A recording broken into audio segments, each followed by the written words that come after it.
is the CxXchange Success Hour Industry Series. We are wrapping things up with EdTech, which I'm really excited about. And we have 5 leaders, experts from EdTech who are here today. And I'm super excited that we're going to be discussing everything about EdTech, because it's way more than you would even expect. And it's not just because we all went to school doesn't mean we really have any clue of all the things that there are in EdTech. It's beyond what you would even begin to think about. But another thing before we get started is I want to be sure that you know about RevSetter. RevSetter is a sponsor for the Industry Series. And they're a really interesting, really well-designed AI native platform for a CS platform for us. And really, they're very revenue focused and helping us all identify revenue opportunities, as well as all of the other usual things that you would want to be sure to organize your time and be able to do all the other things. And it's really very easy to use. They even have a free to paid plan option. So you can actually go in, set up an account, check it all out, and set everything up for free. And it's really simple to set up. So I really invite you all to check it out. They've been fantastic partners through this whole process. And they're just great people over there. So I'm really excited about that. Anyway, so check out RevSetter. And now what I just want to give you a real quick tour of is what we have in the slides. We have some overview slides, really quite a few. We're talking about sort of product areas and who are all the stakeholders and users of the products, the business models, all of these different things, what kind of trends are happening. This is all just at a high level, right? All the different variables and different small things. Then this here is the breakout questions, and that's also on the breakout notes slide. But then we have even more. So this is why in our series, we've been talking about what are the fundamentals in CS versus what are the variables and what changes from one industry to the next. But then we have additional resources if you're interested. And please, if you know of others that we haven't included here, put that in the chat. We want to include those. But all kinds of resources here, right? Look at this. And even more so, what we have here is from each person who helped put all of this information together. We have their background and all of the information that they've provided from their experience and background in EdTech. So there's really loads and loads of information here. And there's even one more. There's the ChatGPT, like what ChatGPT said about all of this in here as well. So there's just a lot of resources. That's what we do. We always make certain that there's lots of resources and everything and available in our slides, and tonight is no different. Okay, so let's go ahead and dig in. I'd love to start with some introductions along. And let's start with Keishla, who I have been discussing this EdTech session for the Industry Series since the very beginning. When I first thought about this, like summer before last, I think is when we were doing the change management series, is when I first mentioned it to you. And I first had this idea, and you're like, okay, when are we doing it? When are we doing it? And I'm like, and soon, and tonight we're doing it. So Keishla, please start us off. Tell us a little bit about yourself, and then we'll dig into more as we hear from everybody. Hi, everybody. Great to meet you. Keishla Caesar-Jones, she, her. My current role, I serve as a managing director of partner success in the higher ed tech space, but I'm an educator turned sales and success professional. I taught in the classroom for nearly 10 years and then moved into the K-12 ed tech space, and now in higher ed. I reside just outside of Austin, Texas. I lead a team of revenue responsible partner success managers, and great to meet you all. Yay. Esau, why don't you go next? All right. Hi, everybody. Esau Sanchez-Diaz here. I am a VP of Customer Success at a company called Amplify. We are in the K-12 segment, if you will, of EdTech, and my background is in customer success and in tech, like high tech, if you will. I used to work at Accenture, eBay, Apple, and Salesforce before going into EdTech, and so super happy to be here and looking forward to the conversation. Awesome. And Kimberly has been a longtime member of CxXchange since you were part of higher ed before you became a CSM. So please introduce yourself. Exactly. Yes. Thanks so much, Jan. Jan was a huge part of me transitioning into customer success because, yeah, it was around October of maybe 2023 that or maybe even earlier, a long time. Basically, I was working as an academic success coach in higher ed at the University of San Francisco for like 16 and a half years.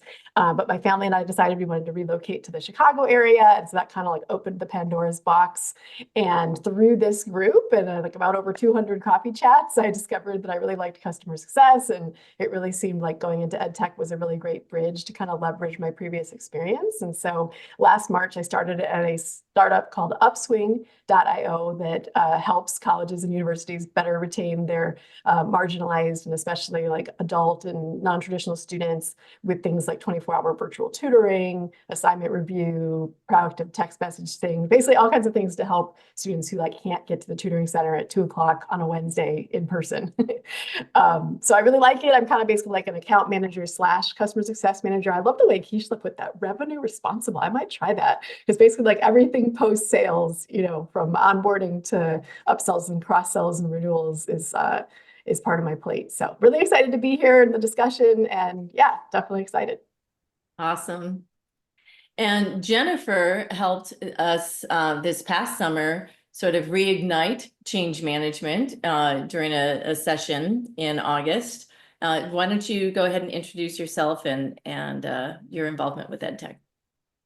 Yeah, that sounds great. Thanks, Jan. It's so good to be a part of this community. I think that one of the reasons I love higher education, which is kind of my area of expertise, as well as customer success, is it's just such an open community for learning. And I'm always so appreciative of the things that you do for this group. So really excited to be here. A little bit about my background.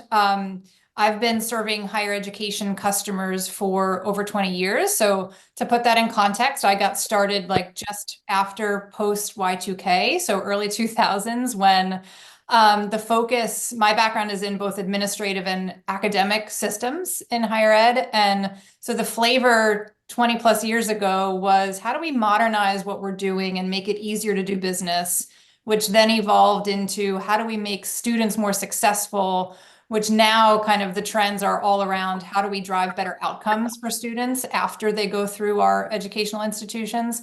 So it's been interesting to kind of see that evolution. My roots originally are in organizational change management and project management, so helping institutions go through big transformations around technology. And I've had experience both on the delivery and consulting side, as well as on the sales and go-to-market side. And most recently have been in leadership roles in customer success, similar to, as Kimberly described it, kind of everything post-acquisition for customers around services and support and renewals and retention and expansion. And right now, currently, I'm the VP of Partner Success at Ripen, which is an organization that does experiential learning solutions for academic institutions and workforce development partners. So that's sort of the space that I'm sitting in today, and just really excited to be part of this conversation. Awesome. Yeah. And Niamh, I met just a short while ago, relatively, at SaaStr. And when she said she was part of EdTech, I'm like, you're going to come, you're going to come. So now we have Niamh as part of the CxXchange community as well. Very excited. Niamh, why don't you go ahead and introduce yourself? Yeah, absolutely. Thanks, Jan. And appreciate, obviously, the introduction to the community in general. I was really excited to hear. I didn't even know something like this, to be honest, existed until I met Jan at the conference. But really excited to be here today. Niamh O'Hara, I lead client success for a small EdTech company here based out of Canada. So I'm based out of Vancouver.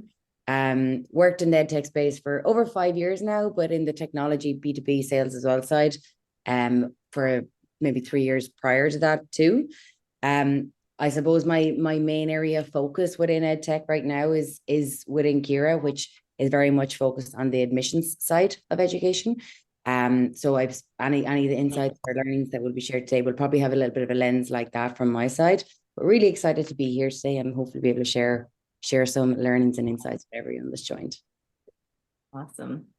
And it's funny. So Esau, I didn't realize it was a part of EdTech until we caught back up at SaaStr not too long ago, because when we first met ages ago, you were in other parts of EdTech. Why don't you talk a little bit? Well, let's see, there's a couple of things. I guess first I should just say, like, what is EdTech? Before we really dig into more questions. But so EdTech is really any sort of technology that is supporting education systems, right? And so that can be broad and vast when you think about all the different types of EdTech systems. There can be K-12 or PK-12, there's higher ed, there's even corporate, lots of different types of systems that we have. There's private, there's public systems, there's, all the different things, when you think about like some of like in Los Angeles where I am, it's one of the largest school districts. It would be, much larger. Just the students in the LA Unified School District is larger than most of our cities and towns, right? So when you think about all the things, even if you were just going to feed them lunch, right? What does that take, right? So there's all kinds of systems that are and tech that is involved in supporting just every aspect of education, right? But Esau, why don't you talk a little bit both about your transition to EdTech and also the area that you're in, which is more K-12, right? Yeah, my company is, like I mentioned before, Amplify, and we have customers in K-12. We are planning on expanding to high school as well, but for now we're in K-12, and we sell curriculums to schools. Like you talk LAUSD, right? And that's one of our biggest customers here in California and in general. So we're in Los Angeles, and it's a great industry. I feel like I kind of like stumble upon it, if you will, in the way that I transition. Like I mentioned before, I've been in tech all the time in my whole career, and then I was trying to make a change into something different and something that would have more of a higher mission, if you will, a bigger mission that was beyond just making companies profitable and things like that, which is a good mission too. But I felt like empowering teachers and students, was something that was really calling me. And I started exploring opportunities in this industry. And about a year and a half ago, I had a chance to interview for this role that I have now. And I was just totally blown away by, how great the industry is and the different things that we can bring to the table from the customer success side, right? And just to make the long story short, my company is transitioning to be more customer success driven, to think about, renewals, to think about adoption, to think about, NPS, to think about utilization, attrition, etc. And so I have a lot of experience, and not to be too arrogant, but I have a lot of experience in customer success. So they thought, let's bring somebody who knows about customer success to help us make that transformation, right? And be more customer success driven, and then apply that to the area and the company that we're in. And so that's kind of like how I jumped into it. Not so much with a lot of EdTech background, more with tech background and customer success. And now I'm applying it to empower the organization to be more CS driven, if you will. Right. Awesome. Keishla, you've also worked in K-12. And now you're working in higher ed. What would you say is sort of distinctive about K-12 versus higher ed? I think it really depends on, as you mentioned at the top of the call, and even as Esau was pointing out, K-12 ed tech can take a lot of different shapes and forms. At first, what you want to think about is the core curriculum, but I think what the pandemic shined a huge light on was the systems that drive and propel that curriculum, and the need for a lot of unifying what we would call learning management systems. So I think you had a big sort of focus on how well schools were able to create easy access for students to that content, My background, I worked for Pearson and Compass Learning and Discovery Education. So I worked in spaces where we were both what we call core curriculum in the education space or supplemental. And so what Esau's talking a lot about around sort of moving to a more of a renewable mindset in the education space, depending on where you are in states purchase curriculum on adoption cycles, and they cycle through different core content areas every 6 to 8 years, depending on the state. And usually those were big sort of enterprise type purchases. And so that would sort of solve the need for core curriculum areas like math, science, social studies, and English language arts, foreign languages as well. But increasingly, what I think a lot of EdTech providers are doing is looking for that renewable approach to providing content resources to K-12 institutions. And so I think you see a little bit of a balance between the two. In my work in higher ed, I don't work in the curriculum space. So there are providers just, Pearson, McGraw-Hill's, the Cengages that also still provide educational content resources that support higher ed classrooms. I work on the marketing and enrollment side of things. So it's a completely different space. But I think what's common is what Esau said at the top was about being very mission driven and focused. The outcomes are people oriented. I mean, these are students, these are young people, and at EAB, we really like to focus on, we work in the K-12 space as well as all the way through the career workspace of helping people find their right fit paths in life. And so I think that's the one thing that's common that you find in the work across K-12 and higher ed. And I would even think in corporate learning spaces as well, is the outcomes are about people and their growth and their path and their learning. And so that mission focus is always really core to the work. And I know too, then with higher ed, Kimberly, you were in higher ed and now you're in higher ed tech. What are some of the key differences in perspective that you've had since you've made that move, and dig in a little bit more on what this type of ed tech is, how you're servicing and working with at higher ed? Sure. Yeah. I mean, I would say I was, although I've always been a very big picture strategic thinker, I was intentionally very much on the front lines when I was at USF. Like I liked kind of just doing more of the work with the students versus dealing with kind of the budget and stuff. So that's been kind of interesting seeing how much the grant cycles and the fiscal year really make a big difference. I think that's a big difference between EdTech and what I gather from regular CS is just, a lot of schools they're figuring out their budget, well in advance. And then usually instead of having a fiscal year that ends in December, there's usually ending sometime in the summer. So when I started my new role, it was oh my God, I have the third of my accounts we're renewing tomorrow. And, so there's this kind of narrow window. So that's been one thing, just kind of the funding cycle. And then I was working at University of San Francisco, which is what's a private Jesuit school. So we had a lot more freedom.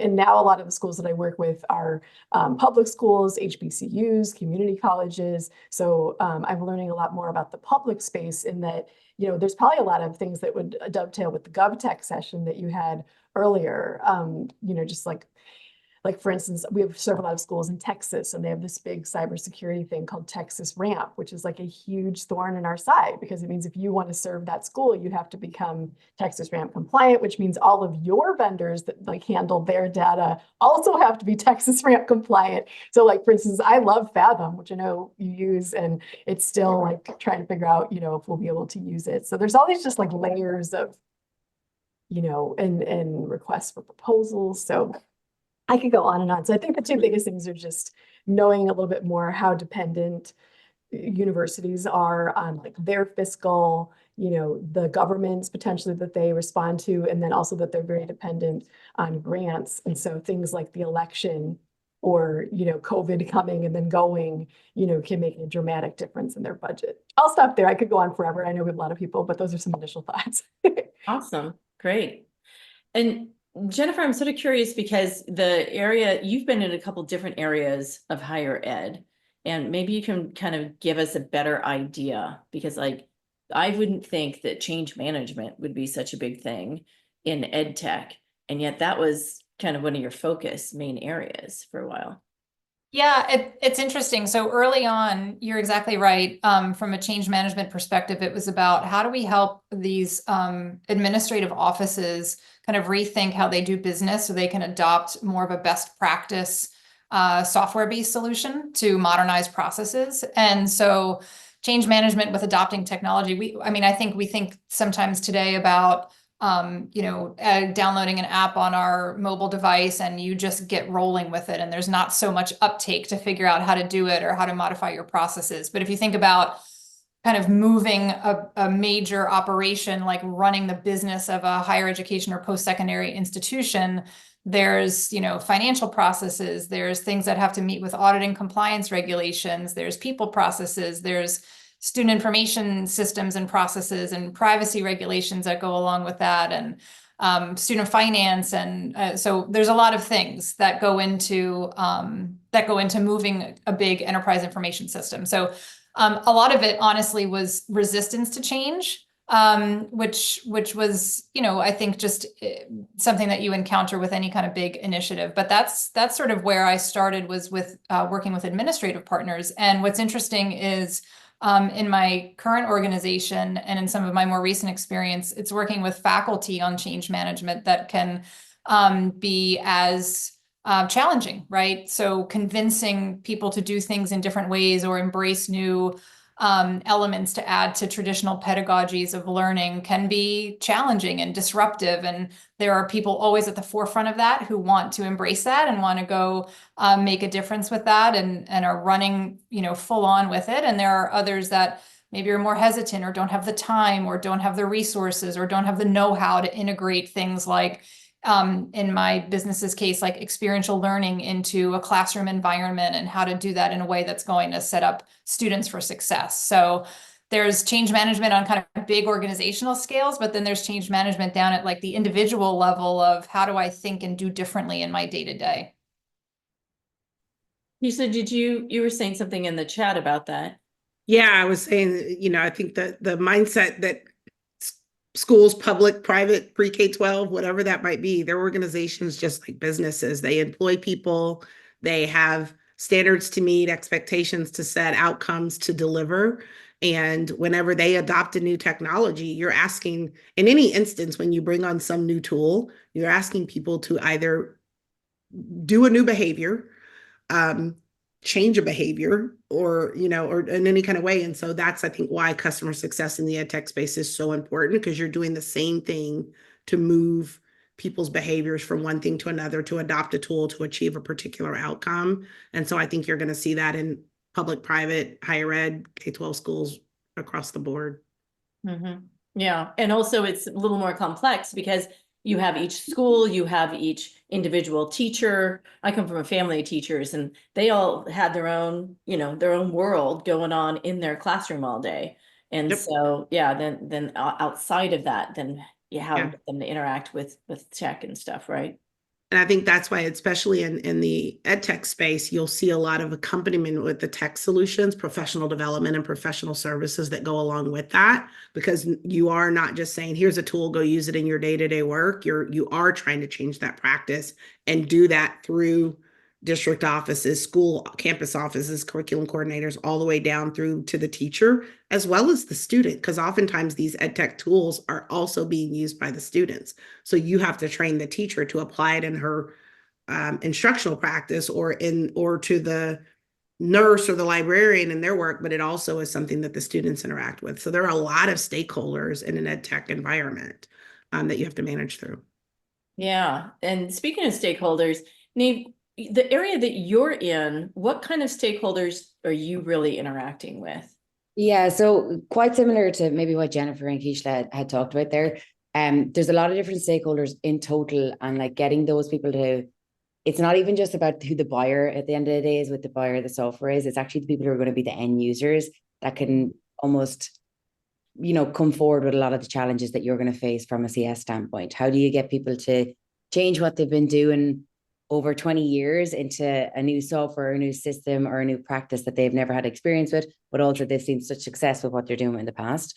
One of these stakeholders is faculty. So typically what we see a lot, kind of Jennifer, you touched on it as well, is, you have a lot of, dean level, director level people, particularly across admissions, that really want to focus on like updating their admissions process to make sure that they're getting the best candidates into the classroom. Because again, that's going to impact everyone that's in the classroom, but also the kind of alumni that they're going to put out there too. But the challenge sometimes can be getting faculty to buy into kind of this new process with like why they should want to change how they're, doing their admissions, since they've done it like that over 20 years. So I would say the top stakeholders typically that you do need to engage is the director level of admissions, particularly across our area, is where we see a lot. But also the deans and the associate dean level, because there's a very much a chain within like the buy-in structure of where that comes from. I would say one of the key things that we've definitely learned over the last couple of years, particularly when it comes to renewal, is if you are not multi-threaded across the organization, as in not just your one user, but if you do not have your directors engaged, your deans, some sort of touch point with them engaged, you are going to struggle with a renewal standpoint, because if your champion leaves, you probably don't have someone in there to kind of keep continuing to back why they actually chose to go with you in the first place, but also why they're maybe updating this process. So I would say from a multi-threading aspect though, like you'd want to be obviously there with your champion, which would be the coordinator or manager level, but also make sure that you understand and have touch points with the directors and the deans to show what the outcomes maybe of what you're trying to achieve with your software is as well. I'm sort of curious, I want to open this up to whoever wants to speak to it, but with business models, I mean, it seems like the funding sources are varied and complex. Like you've got, at least in the US, and I know then it can also be different countries. And Niamh, you're in Canada, and I think you're kind of looking at sort of global systems, not just Canada and US, but like, at least I know just in the US, like you've got federal funding, state funding, local funding, there's all different kinds of grants and things. And depending upon where those grants are coming from can make it more complex as well. Then every once in a while you hear about, somebody like the owner of Meta or Facebook or whatever they call their company these days, throwing money at a particular school district or something like that, all kinds of things, right? So how does that impact you at all? Jennifer, you're off mute. Keishla, you're off mute. Yeah, I think it's funding. It's also policy. So like two things that are top of mind for me now and have been in the last year plus have been readjusting or recalibrating in the post-COVID era, where kind of two phenomenons were happening simultaneously. Everybody was going remote. So there was like a huge need to get services out to learners or to faculty or to administrators in an efficient way. So that created a boon in SaaS applications that were purchased. They were also probably purchased at a lower price point, and they were purchased with one-time funding, which makes, when that funding goes away, very difficult to renew that value proposition. And if they were lower cost, they're easier to terminate because they're not as sticky, right? We're not talking about like huge enterprise applications. So I think that has definitely impacted everybody on some level in this space, particularly in higher ed. And right now, what's interesting in Canada, so many of of Ripen's customers, academic and workforce development partners, are based in Canada. And there is new policy that is restricting the number of international students that post-secondary institutions are qualified to accept, which has been in some cases more than half of the enrollment at some of these institutions. And so if you think about like, it's not necessarily funding directly, but it's policy that's impacting their revenue streams, that has created tremendous pressure in terms of how those leaders are thinking about where they're spending and where they just very practically need to cut. Yeah, even maybe just to add on to that, I think it's created a little bit of fear, because we're seeing like people like we saying we don't know how it's going to impact us, because they can't predict like what it's going to impact overall from some parts of their revenue stream. So I think there's a lot of hesitation sometimes around, even when you think about from your renewal aspect, really showing a lot of value in what you can do and how maybe it is actually going to impact their revenue in general overall, has become really, really important too, because that's, Jennifer, you kind of hit the nail on the head there. That's a huge impact for everyone that had like a 50% admissions rate based on international candidates, because the revenue stream that comes from that is obviously much higher than a domestic candidate. Yeah. Yeah, for those who don't, like in higher ed, there, at least, and especially in the US, there's this concept called net tuition discount rate, right? And so if you think about it, when you go off to college, there's the sticker price, there's the MSRP, and then there's everybody pays different levels of that amount. And certain types of students, grad students, international students sometimes pay closer to that MSRP. And so when you see policies that impact where you can enroll students from, that has a direct effect on net tuition revenue that institutions use to offset their costs and expenses. And so we're facing that a lot. You know, when you talk about the funding for both higher ed and K-12, as Kimberly, you mentioned at the top, it's cyclical. Like they get their money at the start of the year. It's the money they've got. There's no making extra money or things of that nature. They might, yes, win a grant or win, some sort of other award from, Apple's, giving out monies for something like that. Or like you said, the different big tech companies. But for the most part, they're having to manage that budget and make those decisions year by year or across multi-years of when they know that funding is secure. And so you could find yourself in a space where you get a 2 or 3 year, 4 year contract, but at the end of that 4 years, there could be policies that force them to go back into an evaluation process again. So I talked a little bit about in the K-12 space, that adoption process. So every 6 years, no matter what, you're on the table. You're back on the table with everybody else competing in a process. You've got potentially all new stakeholders.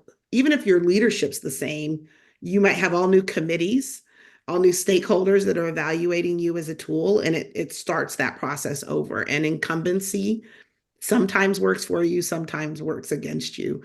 So there's a lot of different factors to consider when you think about the monies in the funding in the EdTech space.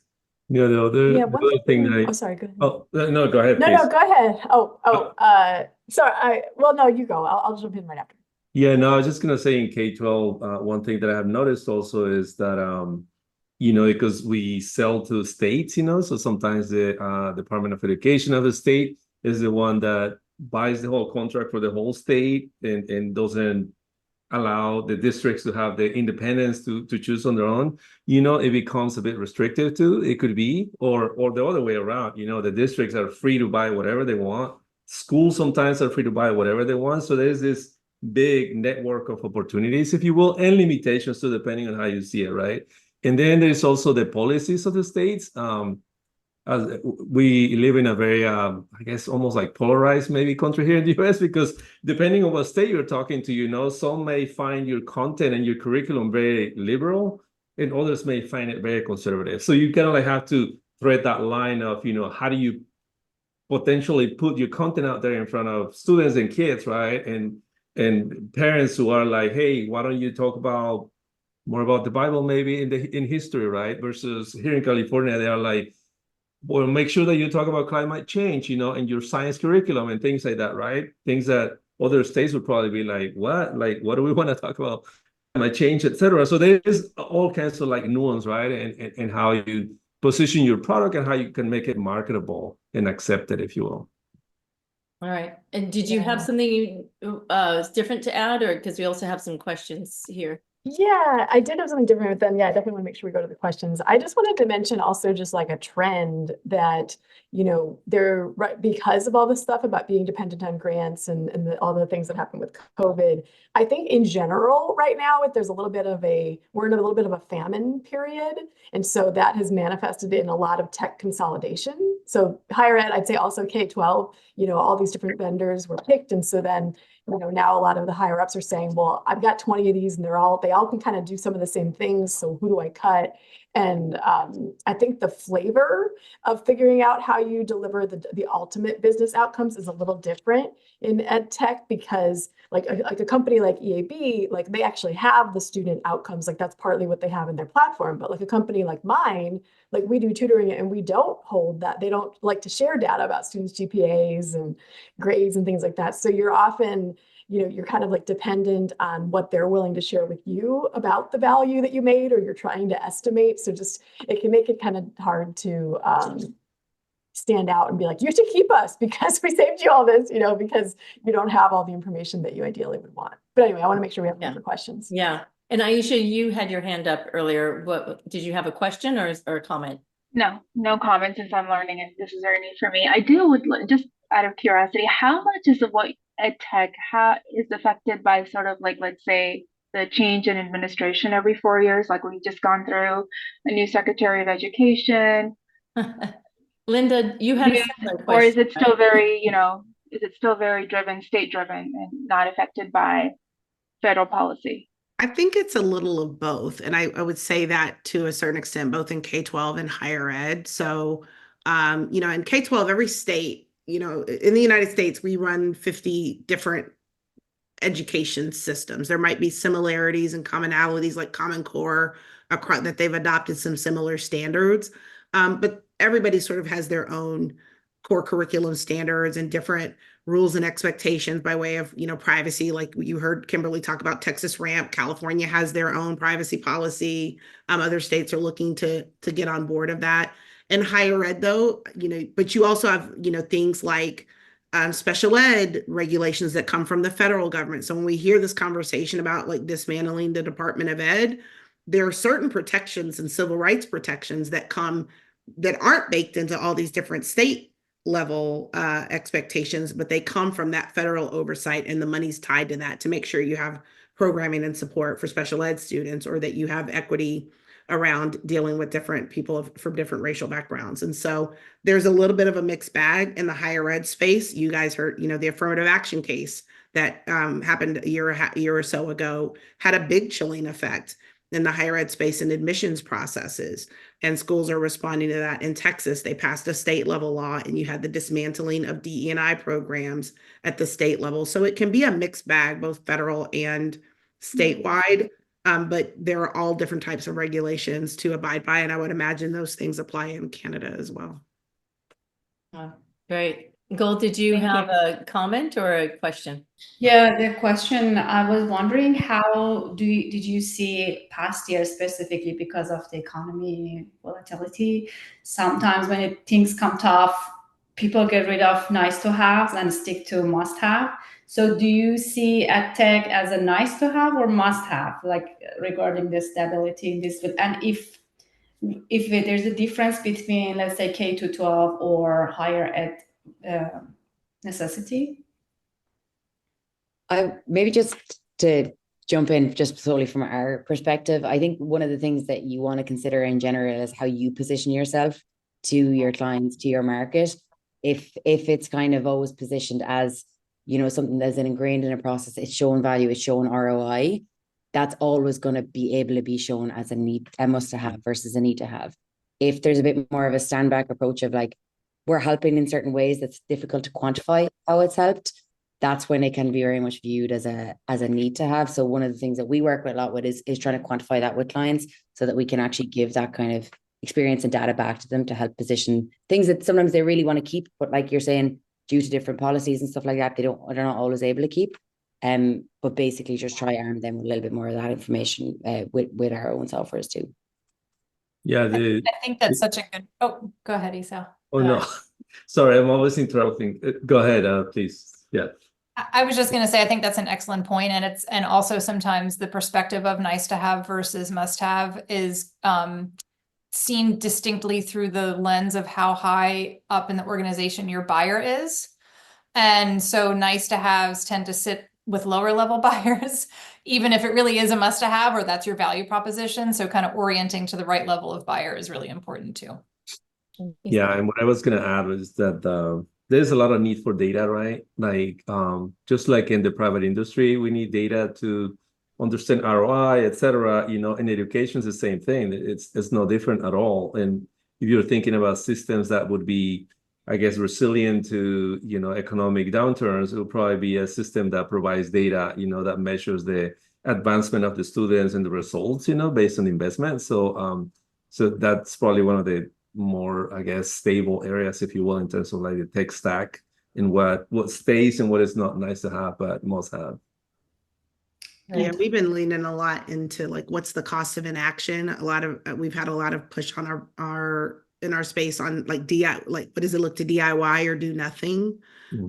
that is oftentimes a really big competitor, or, you know, in the case of K-12 OER, there's tons of stuff on the internet, and can you just do it on your own? And so really understanding how to respond to that, to your customers. And you know, data is a big part of that, but really having strong alignment to the problems they're trying to solve.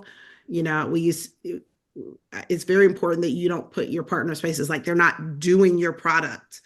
You know, if you have a literacy product, you're not doing what's your literacy problem, and my tool is helping you solve your literacy problem. If you got a marketing and enrollment problem, my tool is helping you deal with your marketing enrollment problem. And if you don't have it, what's your answer to that space that tech is filling? And I think that's the really important thing to make sure you understand, which I think Niamh, you know, expertly said.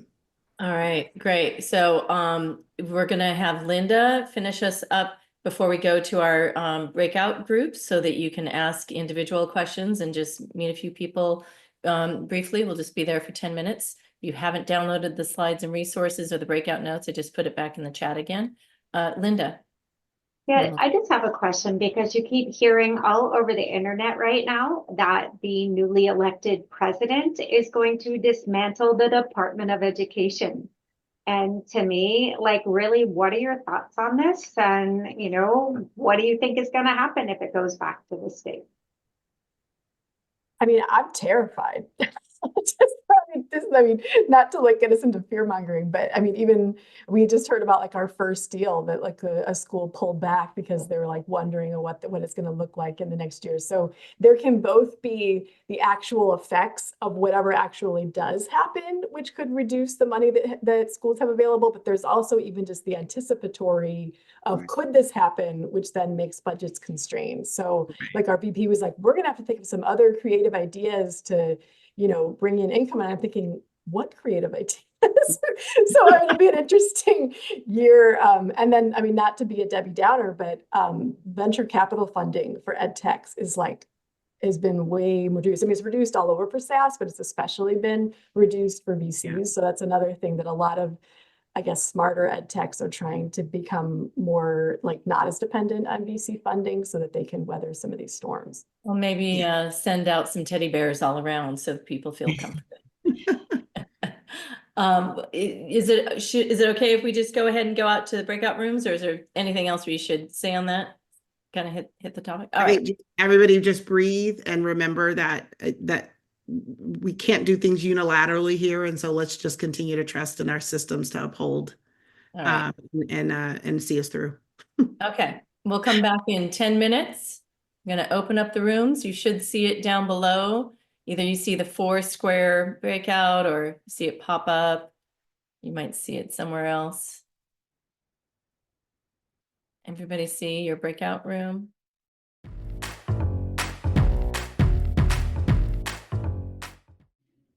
And here we all are again. We were running late from such a great conversation in the fireside chat. So it's nice to see everybody that was, I can see like the little speakers going on. What kind of things were shared? Well, Jen, we were talking about, in my group, we were talking about breaking in to EdTech and thinking about orienting toward like experience that might not be in that sector to who the users or the people that you'll be influencing most regularly, to try to market yourself as someone who is as experienced being relevant in that space. So that was where we were chatting. And then we also talked about continuing what opportunities there would be to continue the conversation. So I gave a plug for the Slack industry channel focus. Nice, good. What other things came up? We actually spoke. Sorry. Oh, go ahead. Sorry. I was just going to say, it's on a similar kind of note to what Jennifer mentioned. And we were speaking just a little bit about how traditionally, like the person maybe who might sign your contract and it's directly your client mightn't actually be your end user, and the importance of making sure that you're providing a good experience to the end user can actually have an impact on you know, your client renewing and everything like that. And Wilmar had shared some of the challenges around, you know, bringing their product to different markets such as LATAM, and that's definitely one of the biggest areas that they're focusing on too. Yeah, Wilmar, what kind of what part of EdTech are you in? Right now, I'm in a company that is focused on corporate training Okay. in general, for all industries. Mhm. Oh, wow. Okay. So then that's a really different angle. We were talking about that in preparation. Yeah. It's very different, but I was learning a lot from the discussion. It was very cool to know this like different aspect of the EdTech world. Yeah. Awesome. All right. We'll have to dig into that another time then. And that Definitely kind follow of, up with me, Wilmar. yeah, I would love that to see that one. I would definitely want to attend that one. One thing that I wanted to mention, just for any of you who weren't in my group but are like trying to transition into higher ed or ed tech, but especially higher ed, since that's kind of more what I know. You know, a few of the people in our group mentioned like, you know, coming from either like a marketing background or like Priya had come from kind of a very like counseling, mental health background. And so one thing I found, like I don't think it's an accident that I came from kind of a student success retention background, and that was where I had the most luck breaking into ed tech. Like for instance, I tried, like I had no hopes of like getting into like a res life company that does housing, right? So I would say like if you are thinking about trying to transition in, just like think about all the different aspects of a university and where that borders with your industry. So like there's aspects of admissions and marketing and communications and development that kind of border with like marketing, advertising, MarTech. And there's a lot of like healthcare kind of counseling, mental health areas that border with like the counseling center and health. And, you know, there's a lot of business aspects that border with like accounting, et cetera, et cetera. Feel free to reach out. I'm happy to like brainstorm with people who are like, I don't know which area mine relates to, but that would be my advice, is like find the little wrinkle that relates to your other life and kind of use that as like a way in from which you could then launch off. Right. Other things. Like, so like if it was logistics that, you know, that you're Exactly. in, then there's all kinds of logistics related to. And so what type of ed tech? Yeah. Yeah. Great. Exactly. It's really good. Yeah. Because they're almost like little fiefdoms. Yeah, right. Okay. Well, and to that point, if you are looking at switching into ed tech or into any other type of tech area, next week at 9 a.m. Pacific, noon Eastern, 5 p.m. UK, we will, during the CxXchange hour, we're going to have a Step Up Exchange masterclass on resumes with results. And it's going to actually, that's just like the cornerstone, and it really goes through the whole sort of job search process and how to position yourself in that job search process. So we every Tuesday before Thanksgiving, we focus somehow on the job search, because those are usually the folks who, even if it's Thanksgiving week, want to come to Success Hour. So that is our tradition, and we will certainly keep up with that tradition. And then the following week, it's going to be scrappy ways to use AI and automation in CS. Just because you don't have budget doesn't mean we can't find some scrappy ways to do that. So that's what we'll be doing the next couple of weeks.